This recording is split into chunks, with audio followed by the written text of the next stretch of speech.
If you are a BMS student or if you are planning to take BMS after NEET 2025, then this video is for you. इस video में हम discuss करने वाले हैं BMS के बाद PG as an option कैसा रहता है, पीजी में कौन कौन सी ब्रांचेस होती है। जैसे कि एमबीबीएस में बहुत सारे लोगों को पता होता है कि हम गायनेकोलॉजिस्ट बन सकते हैं, ऑफ्थेल्मोलॉजिस्ट बन सकते हैं, हम नेफ्रोलॉजिस्ट बन सकते हैं, हम जनरल मेडिसिन कर सकते हैं एटसेट्रा। ऐसी बहुत सारी पीजी की ब्रांचेस हमें एमबीबीएस के बाद पता होती है, लेकिन वी डोंट नो कि बीएमएस के बाद कौन कौन सी पीजी की ब्रांचेस होती है जिसमें आप परस्यू कर सकते हैं।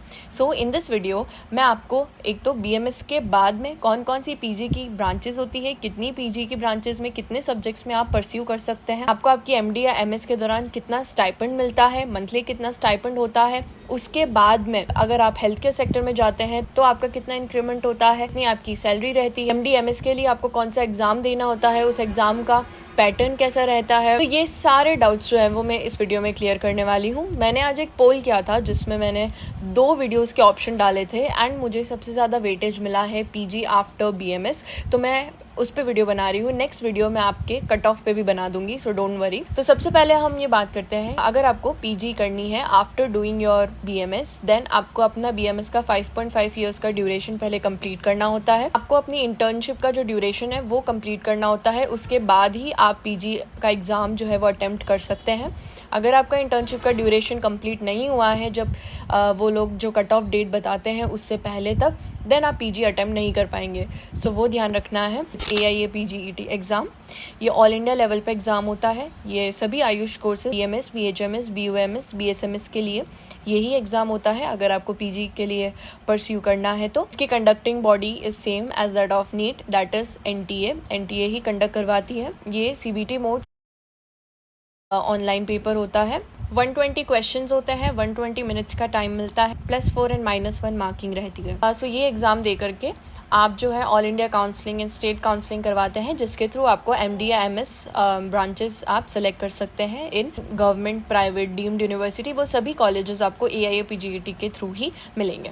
पीजी जो होता है ये 3 इयर्स का कोर्स होता है। इसमें आपको मंथली स्टाइपेंड मिलती है, तो बहुत सारे अच्छे कॉलेजेस में बहुत अच्छी स्टाइपेंड मिलती है मंथली, तो बहुत सारे स्टूडेंट्स प्रेफर करते हैं पीजी को करना। इसलिए तो हम बात कर लेते हैं कि पीजी की ब्रांचेस कितनी होती है आयुर्वेदा में। सबसे पहला हो सकता है संहिता अध्ययन में। मैं आपको क्लिनिकल एंड नॉन क्लिनिकल दोनों मिक्स सब्जेक्ट्स बता रही हूँ। फिर आता है क्रिया शारीर फिजियोलॉजी में, रचना शारीर एनाटॉमी में, शास्त्र फार्मास्यूटिकल्स, रोग निदान पैथोलॉजी, बाल रोग पीडियाट्रिक्स, स्त्री रोग गायनेकोलॉजिस्ट, काय चिकित्सा पंचकर्मा, शल्य तंत्र शालक्य तंत्र, द्रव्य गुण, अगत तंत्र, स्वस्थ व्रत।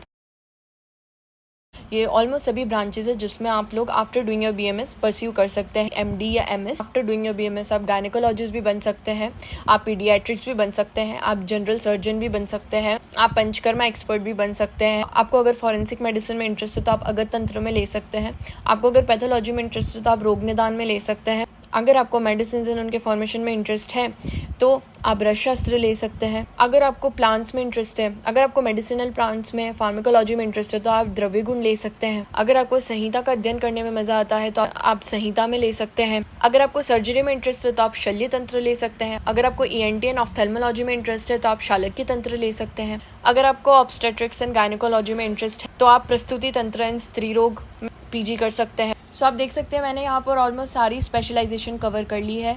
जो कोई भी स्टूडेंट चाहता है कि वो आफ्टर डूइंग देयर MBBS वो करना चाहे, तो मेरा ये पॉइंट यहाँ पर है कि जो चीज़ आप MBBS के बाद करने का सोच रहे हैं वो आप सेम BMS के बाद भी कर सकते हैं। ऐसा नहीं है कि BMS करने के बाद आप रेस्ट्रिक्ट हो जाएंगे। स्पेशली फॉर गर्ल्स BMS में बहुत ज़्यादा स्कोप है। आजकल जो भी विमेन में जो भी प्रॉब्लम्स हो रही हैं, डिजीज़ हो रही हैं, वो बहुत ज़्यादा पीक पे पहुँचती जा रही है। अगर हम बात करें ब्लड प्रेशर की, डायबिटीज़ की, फीमेल्स में PCOD, PCOS, इनफर्टिलिटी, ये जो प्रॉब्लम्स हैं ये अभी बढ़ती जा रही है। ऐसा नहीं है कि ये रुक जाएगी, ये they will keep on rising. And इसके लिए सबसे अच्छा सोल्यूशन एंड सबसे अच्छा जो ट्रीटमेंट होता है वो आयुर्वेद में पॉसिबल है फॉर इनफर्टिलिटी एज वेल।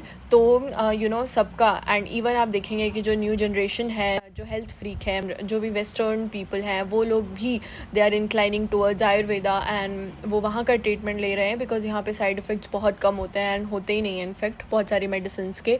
तो आगे चल के बहुत ज़्यादा स्कोप होगा इन एवरी फील्ड में। अब हम बात करते हैं कि आपको पीजी में कितनी सैलरी मिलेगी। अगर हम सैलरी की बात करते हैं तो आपको मंथली स्टाइपेंड मिलता है। जब आप पीजी करते हैं तो वो 3 साल के लिए आपको मंथली स्टाइपेंड मिलेगा। अगर आप गवर्नमेंट कॉलेज से कर रहे हैं तो आपका स्टाइपेंड फ्रॉम 50,000 से स्टार्ट हो सकता है एंड 50,000 से लेकर के it can go up to 1 lakh.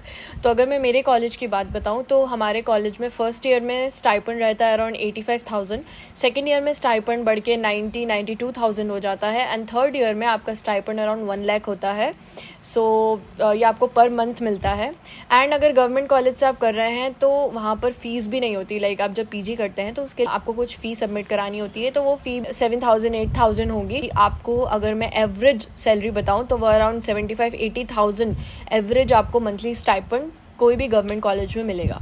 अब हम बात करते हैं salary after doing your MD और एमएस। तो अगर आप कोई भी गवर्नमेंट हॉस्पिटल में जाते हैं तो आपको ऑब्वियसली अराउंड 10 to 15,000 का इंक्रीमेंट आपको मिलता है। इसके अलावा अगर आप प्राइवेट हॉस्पिटल्स में जाते हैं, अगर आप इंटरव्यू भी देने जाते हैं तो मोस्ट प्राइवेट हॉस्पिटल्स ये प्रेफर करते हैं कि हम एमडी एमएस या स्पेशलाइज्ड डॉक्टर्स को ही हायर करें। नेक्स्ट, अगर आप पंचकर्मा में आप पीजी कर लेते हैं तो आपको बहुत अच्छा नॉलेज हो जाएगा एंड पंचकर्मा सेंटर्स आजकल बहुत अच्छा कमा रहे हैं एंड उनमें बहुत अच्छा स्कोप है उसके लिए। गवर्नमेंट हमारे फील्ड में बहुत ज़्यादा इम्प्रूवमेंट कर रही है एंड अभी गवर्नमेंट ने हमें डीएम कोर्सेज भी स्टार्ट कर दिए हैं, तो आप एमडी एमएस के बाद डीएम भी कर सकते हैं। तो ऐसी 4 सुपर स्पेशलाइजेशन फील्ड बना दी है जिसमें आप सुपर स्पेशलाइजेशन कर सकते हैं। Isn't it great? डीएम जो है वो आप एमडी एमएस के बाद ही कर सकते हैं, तो डीएम करने के लिए आपको पहले पीजी करना पड़ेगा।